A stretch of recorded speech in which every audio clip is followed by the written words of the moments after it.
Fala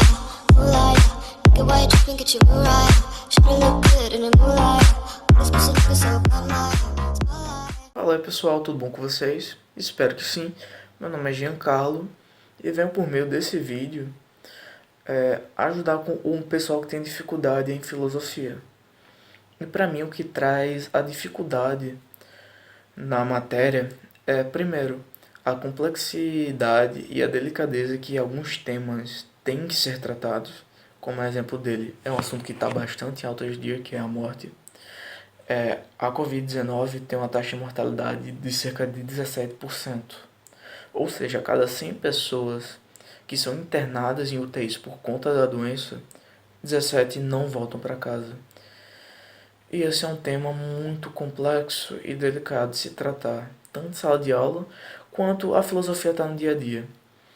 E você falar com alguém sobre morte é algo muito complicado. Segundo, o que traz alguma dificuldade para a matéria é a variabilidade e a relatividade de alguns temas, que variam muito dependendo de quem você estuda.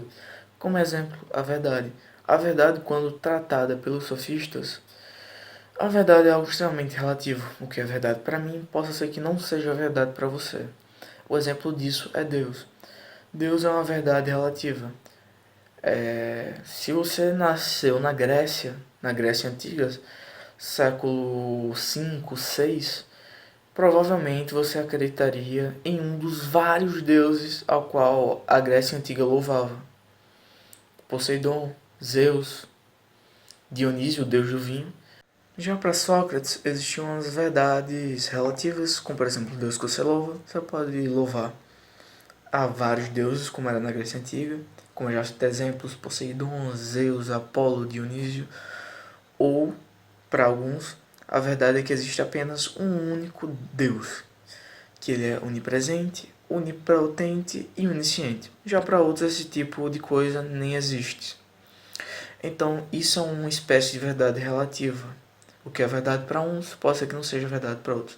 Já Sócrates acreditava que nem toda verdade é relativa, que apenas existem verdades relativas e o que importa é a narrativa. Mas já para Sócrates existiam as verdades universais, que eram aquelas verdades que conseguiam ser comprovadas através de fatos.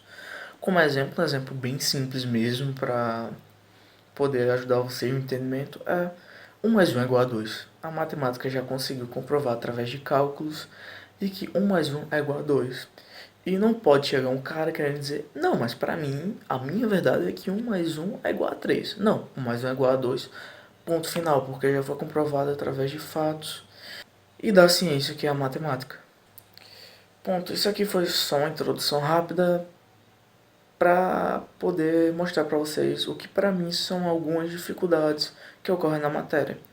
Se vocês tiverem alguma outra dificuldade, coloquem nos comentários aqui embaixo, que depois eu posso dar uma olhada e tentar ajudar vocês. Mas para mim é isso que traz a principal dificuldade na matéria de filosofia. Mas depois dessa introdução, eu vou explicar para vocês o tema central da aula de hoje é o que é filosofia. Uma das pessoas que melhor explicaram a filosofia para mim foi Mário Sérgio Cortella, um dos grandes filósofos brasileiros. Durante uma entrevista, ele explica o que é a filosofia. E, ironicamente falando, ele começa a explicar o que é filosofia dizendo o que não é. E ele diz que uma coisa que é muito tratada como filosofia é aquilo que lhe ajuda a pensar, aquilo que lhe ensina a pensar. Mas não, porque pensar é uma capacidade inata do ser humano. Nós já nascemos com essa habilidade de pensar. E a gente não precisa da filosofia para isso.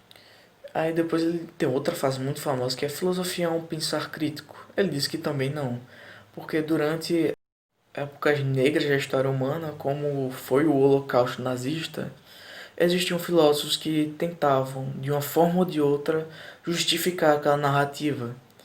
De uma forma ou de outra, tentar justificar a morte de milhões de judeus. E eu não acho que isso seja um pensar crítico. Então, ele fala que filosofia é você ter um carimbo em forma de interrogação, é você questionar e perguntar o porquê das coisas existirem.